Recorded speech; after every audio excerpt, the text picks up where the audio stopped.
Hello, my name is Haley Bryson, and today I'm going to be talking about a concept that I've been falling short on my remediation process. That is going to be infection. So under infection, my patient is named Elijah Jackson. He is a 4-year-old male presenting to the clinic with extreme ear pain, and he is tugging at his ears. We also have a fever. He has seasonal allergies, and he's also allergic to dust and pollen. The care plan that I created for this patient is going to include my nursing problem. My top problem going to be pain. This is an actual problem because he's actually experiencing the pain, and he is actually going through this ear infection. So he's experiencing otitis media, also known as an ear infection, which is a bacterial or viral infection of the middle ear. It can also be caused by tube dysfunction. Treatment requires antibiotics, drops, and tubes.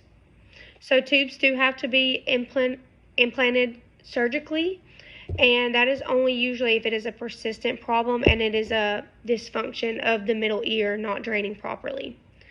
So the SMART goal that I created for this care plan is going to be that within 48 hours, Elijah will demonstrate a reduction on the FACES pain scale of at least 2 points, indicating effective pain management. So my 5 interventions that I have chosen to reach this goal is going to be 1, administering the prescribed analgesics, administering Tylenol and ibuprofen around the clock, and alternating is going to help to decrease not only the inflammation, the pain, but also the fever. We're going to apply comfort measures for our intervention number 2. So for that comfort measure, an example could be applying a warm compress for 15 to 20 minutes at a time, and only on the affected ear.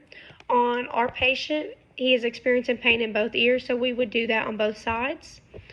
You would do that off and on throughout the entire day. Our 3rd intervention would include educating on med administration. Our patients would need to know the dose, the frequency, what type of med it is, what to look out for, some adverse reactions, and among all those things, we also need to be teaching our patient the why it is important to take it and the importance of following the prescription correctly and taking it the entire regimen and not stopping when we feel better. We are going to, for our 4th intervention, promote positioning for drainage of the ear. So the proper positioning is going to be to remain the patient in an upright position. Only when they're awake, of course. They can still lay down when they sleep, but while they're up, if we can promote them sitting upright, that is going to help promote drainage, which is going to help the ear ventilate better. So our 5th intervention is going to include educating on prevention.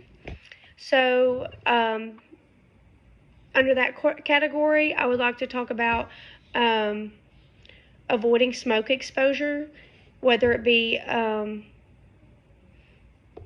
not smoking around the kids, quitting smoking altogether. That is, it's very important for kids to refrain from secondhand smoke. We are going to practice and promote proper hand hygiene. So that is going to keep us from contracting and spreading bacterial and viral infections. And we're going to stay up to date on vaccinations. It's very important that we stay up to date on vaccinations to reduce the viral and bacterial load that our bodies are experiencing. We are going to assess if the goal is met by obtaining a pain FACES scale at the beginning and 48 hours within the regimen. And we are going to document both times, and we're going to compare the documentation from when we arrived to the 48-hour mark. And as long as our patient has reduced by 2 points, then our SMART goal is met. Thank you.